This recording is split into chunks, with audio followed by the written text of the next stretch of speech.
Hi. If you're watching this video, you've already seen the video about the basics of green, blue, red. My name is Estev, and in this video, we'll be taking a look at the 5 barriers which stop your message from getting across to others. You're about to take a learning journey through the beautiful complexity of what happens in our brains during communication, so make sure that you have enough mental energy for this. Let's imagine that you're the person sitting at the computer. Blue communication is when you focus on that which belongs to me, such as new information to share with others, which we can symbolize here with an envelope, carrying the message from you to another person on the right. After watching the green video, you might assume that talking blue is relatively easy. You'll learn about the consciousness barrier, the permission barrier, the sensorial barrier, the language barrier, and the tangibility barrier. Generally, we overestimate how much has really been communicated, and we're often left with the illusion of communication. In this video, we'll show you why each barrier exists and what it's made of. After each barrier, I'll invite you to pause and reflect on how to cross that barrier. We'll cover the blue intentions in the first barrier and the blue techniques in the last barrier. The blue behaviors were covered in the video on the 3 levels of communication, where we talked about the importance of non-verbal communication. So, to make this more tangible, let's start with an example from everyday life where Anu will be talking blue to her friend Elena about a book she's been reading. Let's use a snapshot of communication where Anu on the left is the anchor for color coding. During their conversation about Elena's new job, Anu pulls out her book and says to Elena, "You really deserve a nice place to work because the old place was awful and you really need to read this book. It's about teal organizations." If we look at this at the verbal level, Anu is probably unaware that she's projecting her opinion and needs onto Elena. As you can see from Elena's body language, Anu used blue timing, and Elena could assume that her friend's intention was to build up her ego or identity about being an HR expert and a helpful friend. Anu, at that moment, was probably not aware of her intentions for communicating about that book, which brings us to the first of the 5 barriers, the consciousness barrier. Before we can communicate clearly, we need to know ourselves by considering what is driving our intentions. Why is this important? As you might remember from the video on the 3 levels of communication, why people communicate is more important than what they say, because your intentions are communicated through your behaviors. Going down into your limiting beliefs, to your values, and to the core of who you believe you are is knowing yourself. This will also help you to know what others might read into your nonverbal communication, whether you want them to or not. So what are the different blue intentions which are driving you to talk blue? The reason why we use the target-like white icons for all the intentions is to remind you to keep an eye open for potentially hidden intentions. The first of the 6 blue intentions is learning. It's probably completely conscious for you since we're watching this video. Learning is blue, while curiosity, however, is green. If you're really into learning something, you might be super keen to tell other people all about it. As we'll see later in this video, one of the best ways to learn something is to teach it to others. Learning is a powerful motivation to talk blue. Next time you open Instagram, you might notice how many posts are coming from this blue intention. How free are you from comparison to others? As we'll see in the video on ego, anytime your intention is to compare yourself with others, physically, emotionally, mentally, or spiritually, your intention is to feed your ego. It could be to either make yourself feel better or beat yourself up with your negative inner voice about how I'm not as good as this successful friend of mine. Focusing on one's ego is not negative, because we all need a balanced ego to function socially, but it's often a source of conflict and insecurity between people. Philautia is the Greek equivalent to what Asians describe as self-compassion. On the Greek temple of Delphi, there used to be the words "know thyself" carved into the stone, as a reminder that it's essential to know your needs. In our Green Elephant planning sessions, we talk about Philautia when we need to take some me time. The icon suggests that you need to study yourself before you can focus your intentions on others in a green way. Philautia is the intention to develop healthy self-love without falling into the trap of narcissism, which is when you become obsessively infatuated with yourself at the expense of others. You probably already know about Maslow's hierarchy of needs. I invite you now to think about your own needs as I take you through these 5 levels. Your physiological needs of eating or sleeping might be behind your blue intention to communicate, whereas a need for safety might be the cause behind your feeling of stress at work. What Maslow calls social belonging is your need to build and maintain emotionally significant relationships with a group or community. The symptom of this need is when you experience social anxiety. Esteem has 2 levels. The lower level is where you have the ego needs of being noticed, recognized, respected, and admired by others. All humans have a need to feel respected. This includes the higher level with your need to have self-esteem and self-respect. Self-actualization is about realizing your full potential in any field, as a parent, leader, or creative, for example. When you've mastered the other levels of needs, Maslow argues that you can then tap into the highest level of self-actualization, which he calls self-transcendence. This is where your need is to reach the most inclusive and holistic level of human consciousness, where behaving and relating to others shifts from getting what you want to simply enjoying significant relationships. You can notice this need through your overall level of enthusiasm. If you're lacking enthusiasm, then you might have a need for more self-actualization. Even though the order of this hierarchy has been widely questioned, if you use this as a checklist rather than only as a hierarchy, it can help you to figure out your needs. People often think of pragmatism as a personality trait. Actually, pragmatism is the name of a philosophical tradition that began in the United States with Charles Sanders Peirce. It's the desire to cultivate rationality, which the Greeks call pragma. In our context, pragmatism means getting to know your limiting beliefs, and I find the Japanese concept of Ikigai really useful to be pragmatic about oneself. Ikigai means a reason for being and is found in the combination of 4 overlapping circles.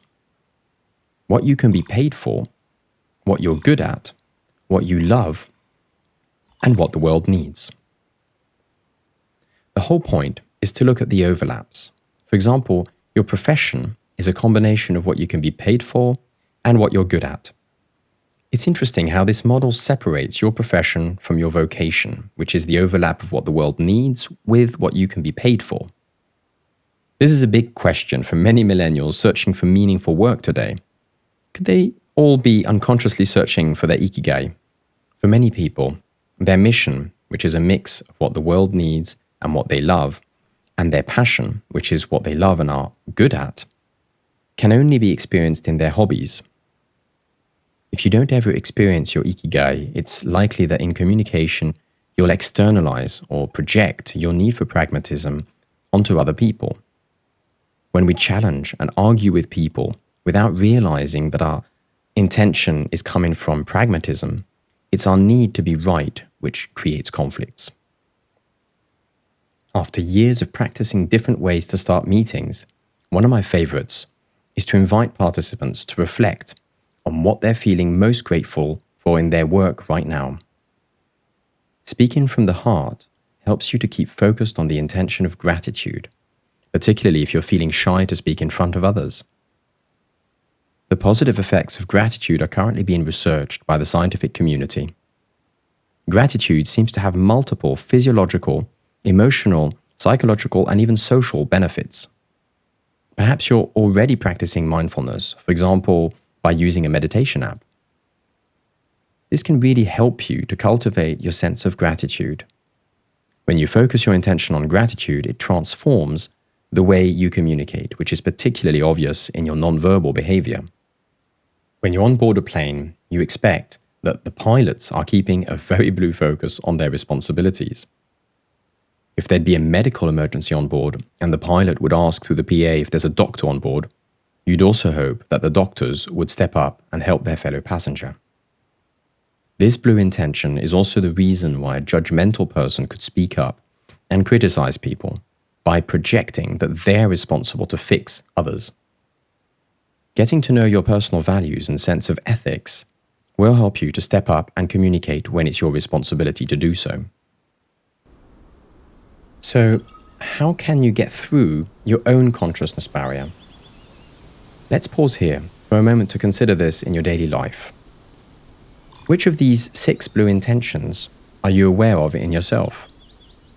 Which of these intentions are you conscious of using most often when you communicate with people? Next time you do self-reflection, try writing down your intentions in a paper notepad or online journal. I suggest you try this before and after work feedback sessions, and any time you need to prepare for an important conversation. If you need some time to reflect on this, now is a good time to press pause. Now that we've seen that self-reflection helps you to identify your intentions and get through the first barrier, there's still plenty of reasons why you might choose to not communicate. We call this next one the permission barrier. What are the reasons which hold you back from communicating something?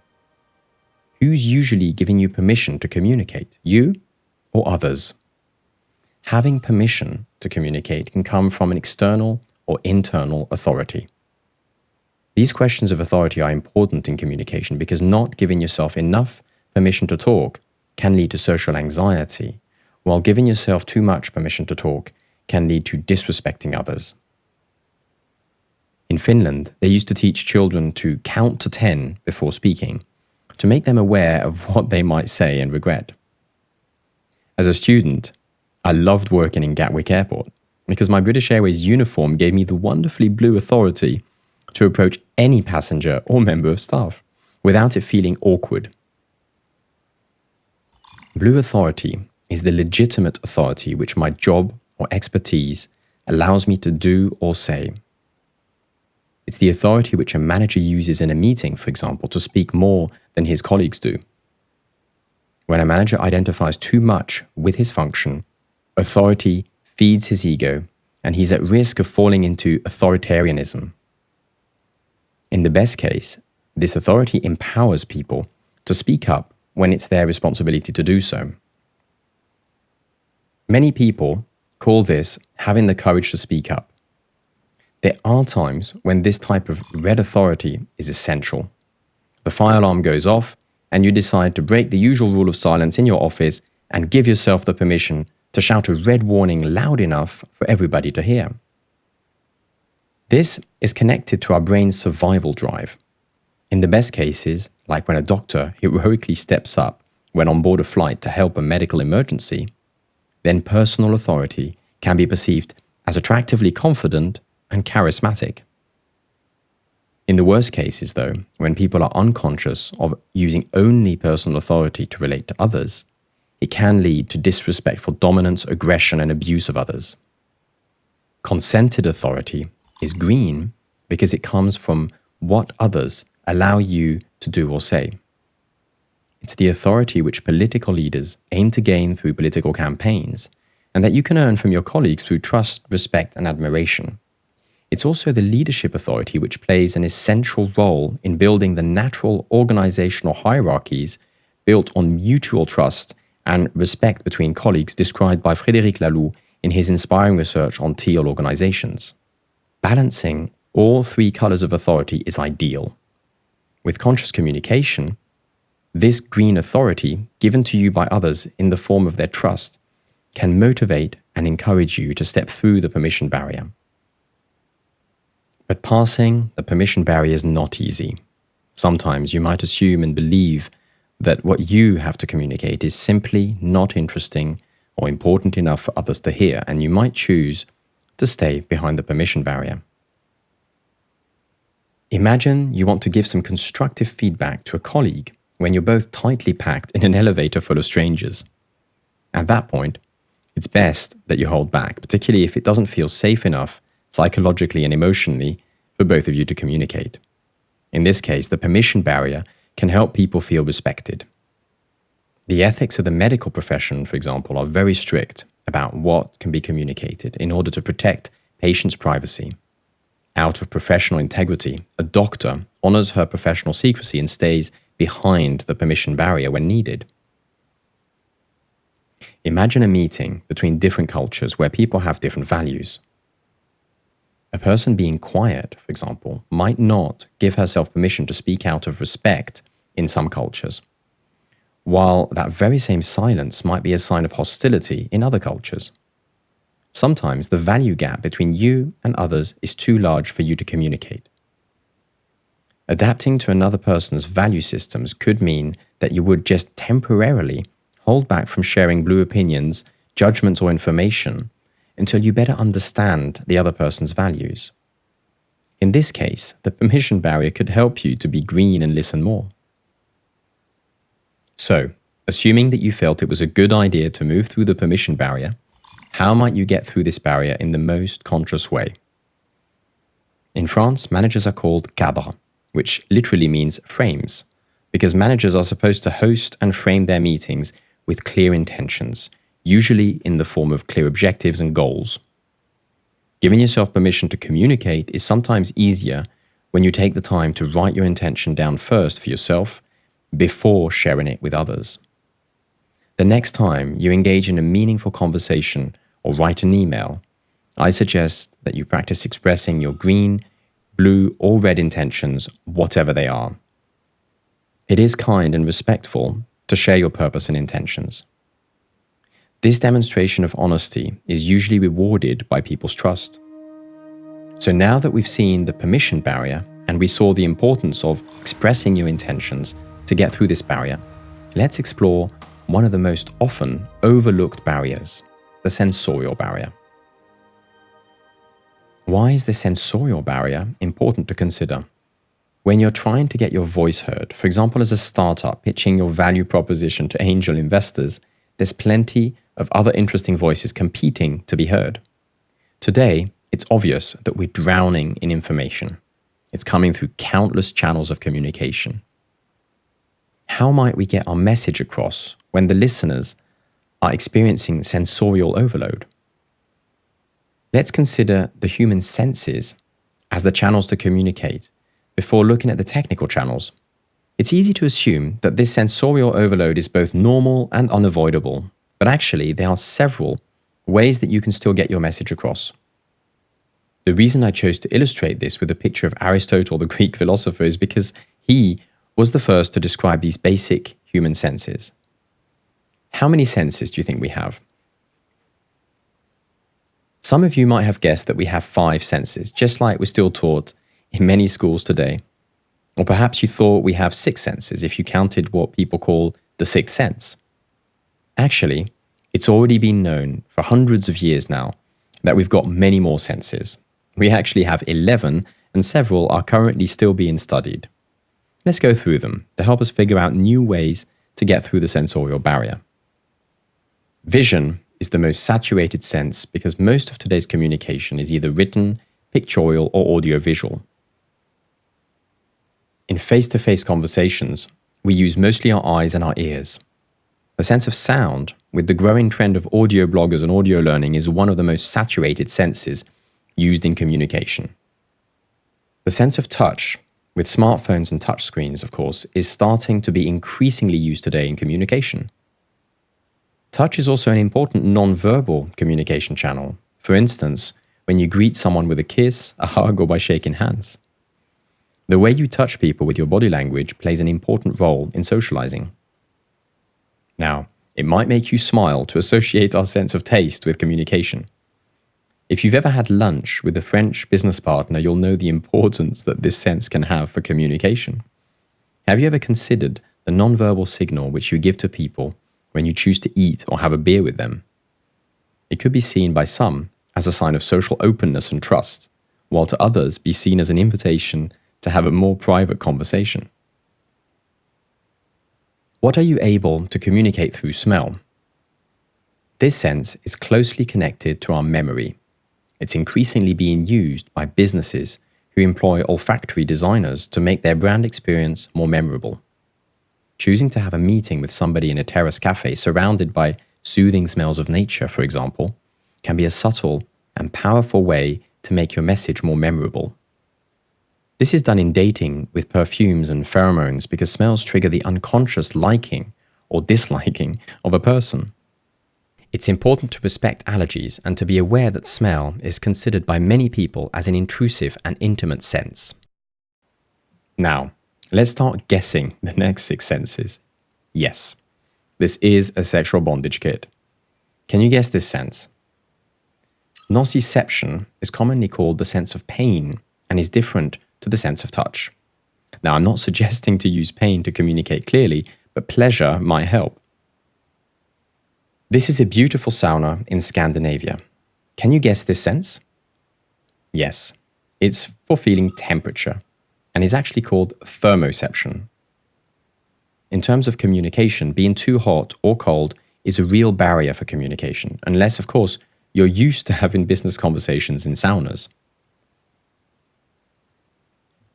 To guess this one, I invite you now to take a moment and close your eyes, even if you'd rather watch the picture. Try touching your nose with your eyes still closed. Did you manage? Or did you miss? Either way, it's your sense of position, which is at the physiological level, a mix of your proprioception and your kinesthetic sense. Some people link it to the idea of muscle memory, which is developed through sports or dance, for example. In communication, you can communicate through this sense with your body language and your posture. What about the sense which allows you to dance? This is easy. You probably guessed that it's your sense of balance, also called equilibrioception. Think of what is communicated in office Christmas parties where you interact through team building, partying, or dancing together. This is another important nonverbal channel of communication. Think of the last time you accelerated rapidly in a car. The sense of movement and acceleration is also called kinesthesioception. It's connected to the senses of position and balance, which is found in your inner ear's vestibular system. This sense is unconscious for most people. It also plays an important role in your nonverbal communication through your behaviors. For example, choosing to have a walking meeting instead of a sit-down meeting is both healthier and increases the chance of your message getting across the sensorial barrier. There is no firm agreement among neurologists as to the exact number of senses because of varying definitions of what actually constitutes a sense. Some scientists would add to our list the internal and unconscious senses such as chemical balance and digesting. These other senses are not so relevant for us to understand how to improve our communication, with the exception of one internal sense which some people call the sixth sense. There is ongoing research looking into why we have the same photosensitive receptors trapped in the middle of our forehead as we have in our eyes. Some researchers propose that it's the center of inner knowing and intuition. Hindu women traditionally decorate this spot with a colored bindi, while in Asia, decorating this spot is said to represent the opening of the third eye. So how might we use these 11 senses to help us get through the sensorial barrier? The answer has 2 parts. First, it's about choosing the right senses to trigger, for example, when you're making a presentation to communicate at work. If you've studied pedagogy, you'll probably know about the pyramid of retention, which comes from measuring the average percentage of information which is remembered by a listener. The first one is oral lecturing. Can you guess how much is remembered on average? It gives a staggeringly low average of 5% being retained by listeners. Reading a book or a handout, for example, is not much better, with still only 10% retention. With audio-visual channels like this video, we should only expect you to remember 20% of what we cover, which means you might have to watch this a few times to remember all the content.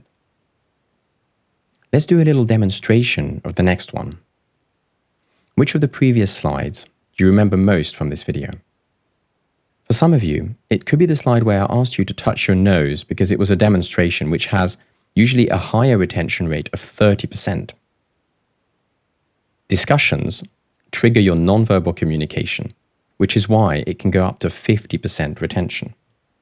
Simulations are even better, generating 75% retention, which is why we encourage you to practice what you learn in the videos with role-playing and other simulations. The most interesting is to actually teach to others something that you want to remember, because it can generate up to 80% retention.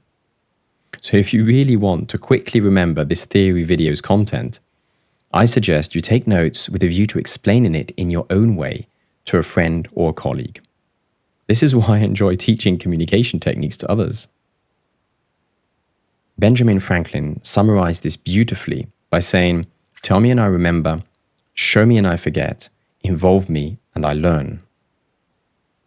The second way to get through the sensorial barrier, particularly when you're writing, is to avoid wasting time using the wrong channels at the wrong time. When you first meet somebody, it's a good idea to check which channels they prefer to use. It's easy to assume that your way of using channels is the same for others.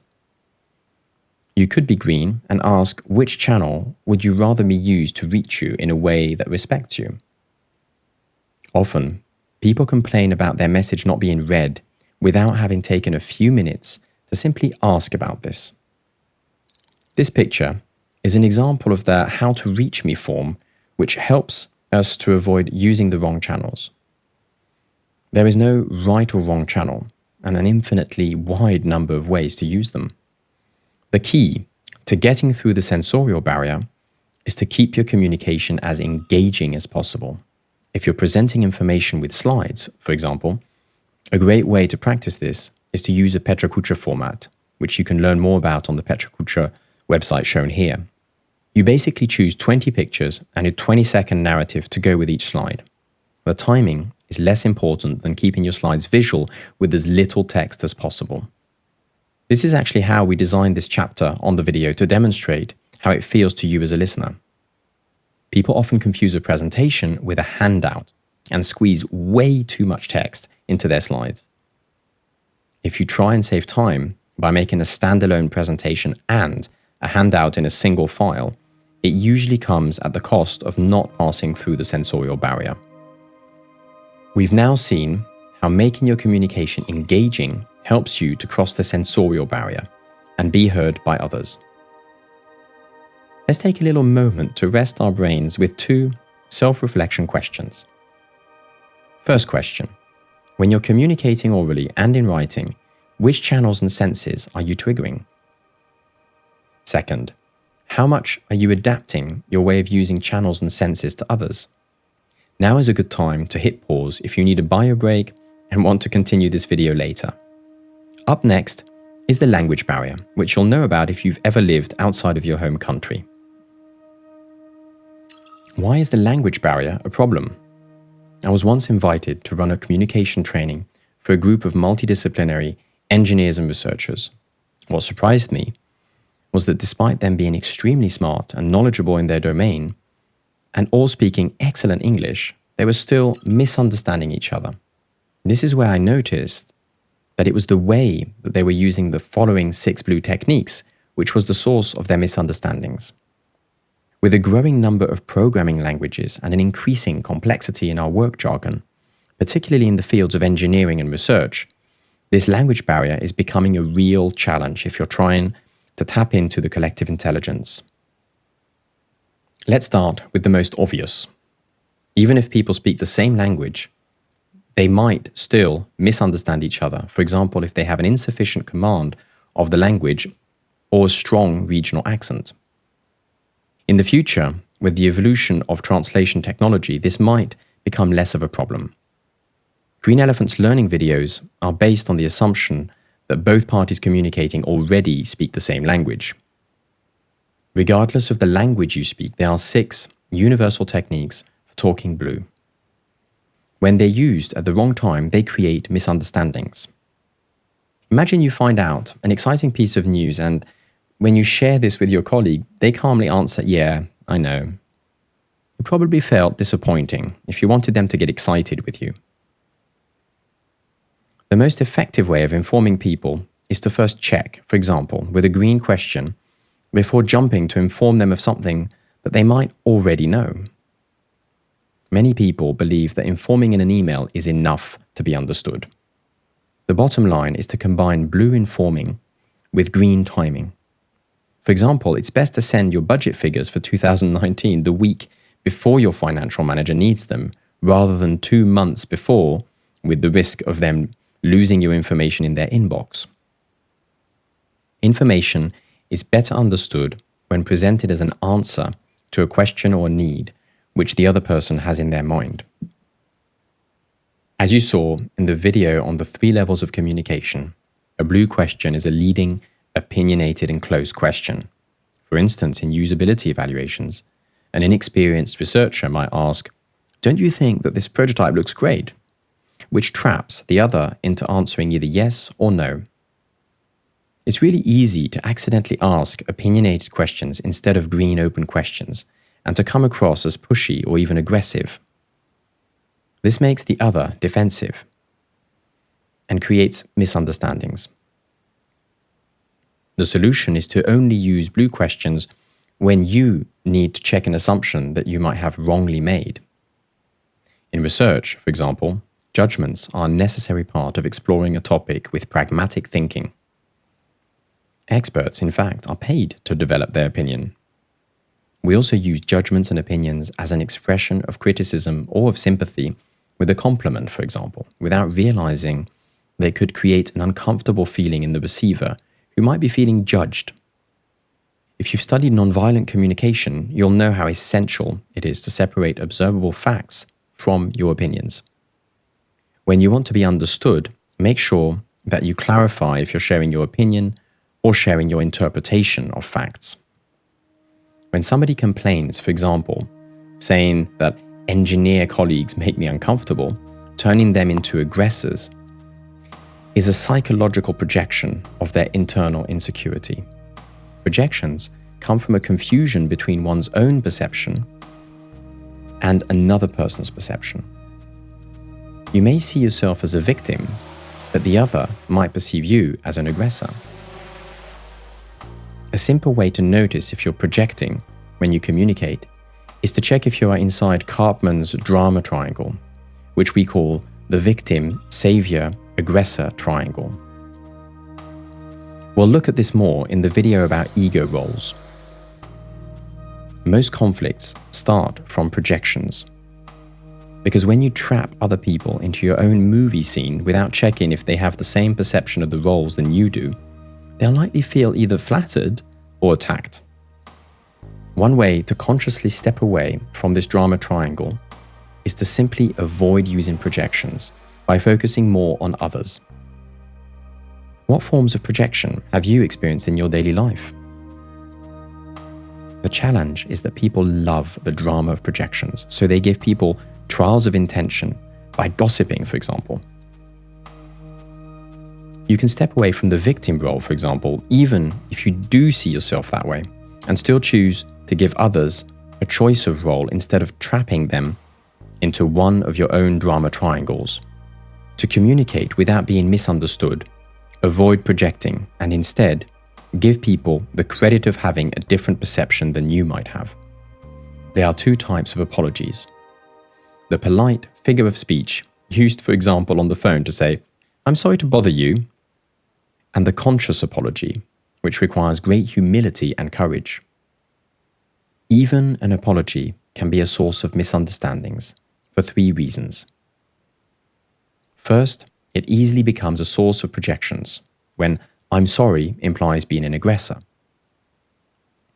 Secondly, when an apology comes too quickly, before the other party is actually ready to receive it as a heartfelt apology. Apologies are sometimes used to get off the hook and avoid communicating about deeper, uncomfortable topics. The third is that forgiveness is often expected as the automatic result of apologizing. A sincere apology doesn't require forgiveness, yet it's often implicitly assumed. To make an apology understandable, it's again about green timing. You need to first take time and use enough green to fully understand what the other person thinks and feels to be able to take extreme ownership of your actions before you apologize. What about you? When you actually need to, how much do you listen to the other before apologizing? Storytelling, the last of the 6 ways of talking blue, is by far the most effective way to be understood, and is also the least popular in pragmatic work environments. Storytelling has been used for thousands of years before humans even started to write. But why do you think so many people are afraid to use this technique?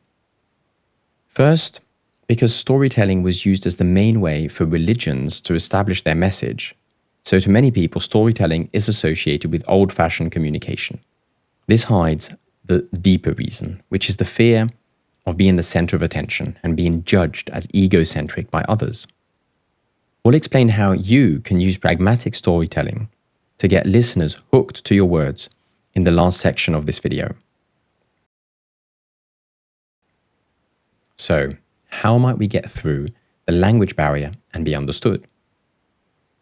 Informing and judging are welcome only if they come as an answer to a person's need or request. Apologizing, if you've been green enough with your timing, can be a powerful way to be understood. Blue leading questions only help you if they're used to check assumptions. Projecting attracts people's attention, for example with news or gossip, but it can generate deeper emotional misunderstandings. Storytelling is the safest way, as long as it's done pragmatically and without the intention to manipulate others. Have you noticed the pattern with how to use these techniques? It's all about adapting your verbal blue language to the other by using either green timing or green techniques before talking blue. We've now covered the first 4 barriers of communication, and we've just seen how to cross the language barrier. You need to adapt your language to be understood. Since you're still watching, you deserve to hear about the most challenging barrier to cross, the tangibility barrier. When you venture into the jungle of networking events, for example in Slush, a startup event for entrepreneurs looking to meet investors, you need to go beyond being understood. You need to be remembered. The key to be remembered, some of you already know this, is to be tangible. But how to do that in such a crowded and frantic event where so many people are competing for attention? Here's a spoiler. It's not about being the loudest or most charismatic person. For you to understand how to break through this barrier of tangibility, we need to map what's actually going on inside the brain. We'll use a simplified model called the Triune brain model, which describes 3 functional levels of the brain. This is a behavioral model of the evolution of the brain proposed by Paul MacLean, a physician and neuroscientist. Let's first map what's going on at each of these 3 levels when you communicate.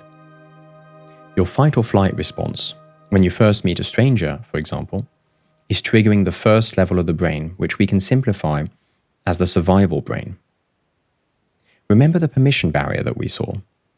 This is the level of the brain where we decide to give ourselves permission to talk to somebody or run away. When we all wear the same clothes to fit in socially and signify our status, for example, we're also triggering our survival brain. Humans have evolved largely thanks to their capacity for adaptation, seen here, for example, in social drinking rituals. This is one of the most fundamental aspects of our human nature. When we adapt our behaviors to others, it fires up our survival brain. So now you understand what we mean by the survival brain, which, anatomically speaking, is the brainstem and the cerebellum.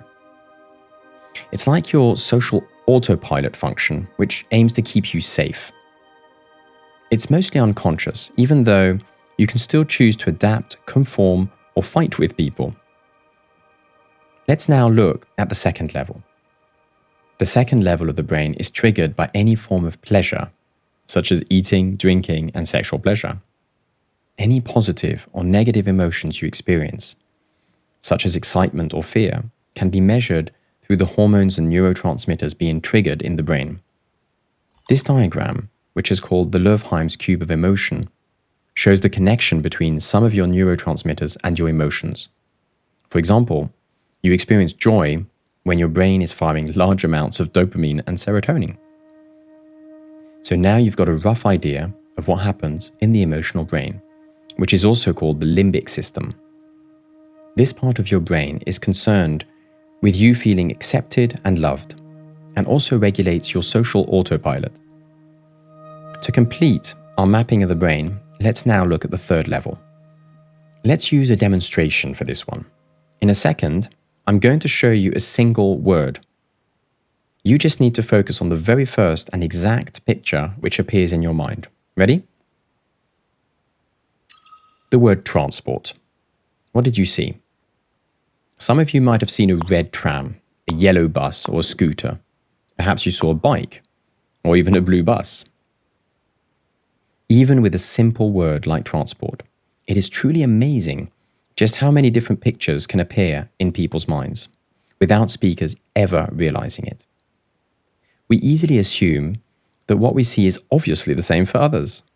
How could it be? We all have our own unique experience, which gives a different meaning to even the most tangible words we use. In a networking event, when you use more abstract jargon like 21st century skills, the differences in people's mental representations are huge. It's amazing that we still manage to communicate. Unfortunately, we often just have the illusion of having communicated. The level of our brain which handles abstract language, concepts, mental models, and planning is called the neocortex. We can simplify and call it the analytical brain. This is the part of your brain which creates meaning. So how does this map help us to better communicate? Even when you've been heard, the meaning of your words can be too abstract for another to understand, let alone remember your words. So how on earth might we cross this last tangibility barrier? Henri Laborit, a Nobel Prize surgeon and neuroscientist, discovered an answer. When he used this simplified Triune model of the brain to study depression, he found that a disconnect between the analytical, emotional, and survival levels of the brain is linked to depression, neurosis, and psychosis. He then researched ways to medically reconnect these levels. This is how he discovered the medical potential of using chlorpromazine as an antipsychotic for treating depression. Connecting the levels of the brain had such a euphoriant effect on his first tests that his depressed patients started to sing. What can we learn from this for communicating tangibly? Without having to use any drugs, we can actually trigger a similarly powerful effect just by communicating in a way which connects the three levels of the brain. There are three ways to do this. The first way is to use communication which triggers many of our senses, which become a bridge reconnecting the three levels of our brain. The word tangible comes from the Latin tangere, which means to touch. One way to trigger more senses in your communication is by using the pyramid of retention, which we saw earlier, as a way to cross the tangibility barrier. For example, a demonstration triggers more senses than reading. The more you go down in the pyramid, the more senses are being triggered. A great way to make things more sensorial in a work meeting is to use a paper or a flip chart to doodle while you talk in order to keep people focused.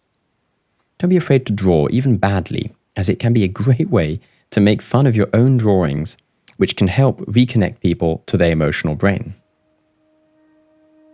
So if the first way to connect people's brain is to communicate in a way which triggers people's senses, the second way is the scariest way for you to practice. When you're presenting on a stage, for example, how much are you really feeling the message that you're sharing? Connecting to your own emotions by using examples which you enjoy telling will make you feel more grounded. As a bonus, it aligns your body language with your verbal communication, which is called congruence. Even more importantly, how is your narrative triggering other people's emotions? You always need to first create a feeling of safety and trust by using green communication before engaging your listeners' emotions. You can do this, for example, by using humor or showing your unique personality. If you use abstract language and jargon, you're in danger of trapping listeners into their rational brains, and they probably won't remember your message. So you can connect the brain by using communication which also triggers emotions. The third way to be tangible is the most famous, and it triggers both senses and emotions. You probably remember this picture from earlier. The art of storytelling is not only useful in books and movies, it's currently taught in many organizations as a way to help professionals to get their point across in meetings. You first need to start by using comparisons, illustrations, demonstrations, or examples which trigger the survival and emotional levels of the brain. If you only have a few seconds, you can even use metaphors. How emotionally relevant is your message for the people listening? This is why startups are often advised to start their pitch presentations with an emotional description of the problem their business is solving. You can also do this to present your company during a networking event, for example. The order of your narrative matters. Once you've got the listeners hooked to your words, then you need to explain the meaning which you give to the tangible part in the form of a synthesis or a conclusion. Have you noticed how I built the narrative in this video? I always try and start from a picture with a short sensorial or emotional description, followed by a conclusion reinforced with some text. So, in conclusion, these three ways to make your communication more tangible work because of the way they connect the three levels of the brain. You'll find plenty of examples of tangibility in those captivating books which you cannot stop reading late at night, or in TV series which keep you hooked right at the end of an episode. And of course in advertising which connects your needs and desires to a particular brand. We've turned this picture into an infographic summary to help you prepare your next important blue communication. Hopefully, it's now clear that when you use tangible language, it helps you to get through the tangibility barrier. It is, however, difficult to be sure if we're being tangible enough. So here's a test which you can use as a tangibility feedback loop. It's really simple. We call it the grandmother test. How much of your communication would your grandmother understand and remember? If it's tangible, she'll understand and even remember what you explained. You can also test your tangibility with teenagers or anybody who doesn't use the same technical jargon which you usually use. Now that we've seen all the 5 barriers, let's go back to the very beginning, to the cafe where Anna was talking about her new book with her friend Elina. Anna was using blue timing and projecting by putting Elina into the role of a victim and projecting her employer as an aggressor. Anna was unconsciously wanting to feed her ego by posing as the hero savior who helps her friend. In the scene we just saw, let's now consider what part of Anna's blue message got through the 5 barriers of communication. Anna's projection was not understood or heard as a projection by Elina, so this part stayed behind the language barrier. What Elina understood was Anna's blue timing. It was clearly not the right time to suggest a book, which you can see from Elina grabbing her glass, sitting back and raising her hands to say, "Whoa, no thanks." The fact that Anna used blue timing is a symptom of her being unconscious that her intention was an ego need to be seen as a helpful friend, so we can place the ego behind the consciousness barrier. This situation illustrates a very common example of how two people might have only the illusion of communication. If you were to ask Elina about this conversation later, she would probably only remember that Anna was pushing her to read a book. But how could Anna communicate, which means to actually share her enthusiasm about this book? This time, let's imagine that Anu had taken a few moments to understand why it was so important for her to share this book with her friend. Having recently heard that the most efficient way to remember something is to explain it to others, she was aware that the intention was learning. After being green and hearing Elena describe her new workplace, she uses storytelling, aligned with expressive, nonverbal communication, to connect what Elena explained with a tangible metaphor borrowed from the book to compare Elena's old and new workplaces. She does this without judging or projecting, and you can see how Elena's reaction is different from the first situation. Let's now place Anu's second attempt to communicate onto the map of the 5 barriers. What do you think will be the difference? Since Anu was aware that her intention to communicate was learning, it goes through the consciousness barrier, but stays in what is not said because she was feeling uncomfortable about revealing this intention to her friend. Anu's expressive behavior was not consciously heard or understood, but it still helped Elena to listen attentively.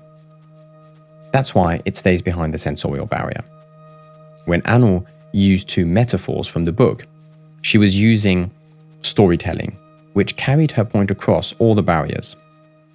In this case, we can say that they both engaged in real communication. You're now ready to cross the 5 barriers. It's common to overestimate how much has really been communicated and be left with only the illusion of communication and misunderstandings. Since these 5 barriers are invisible, you'll only know where you are by asking questions to check what the other person perceived. The most effective way to get your point across is to start with your intentions. Adapt your timing and language while using tangible communication. This picture is also designed as a summary infographic for you to take away and express all your blue messages. To finish with a hopeful idea, imagine all the amazing social, ecological, and political breakthroughs which could happen when humanity learns to cross these 5 barriers.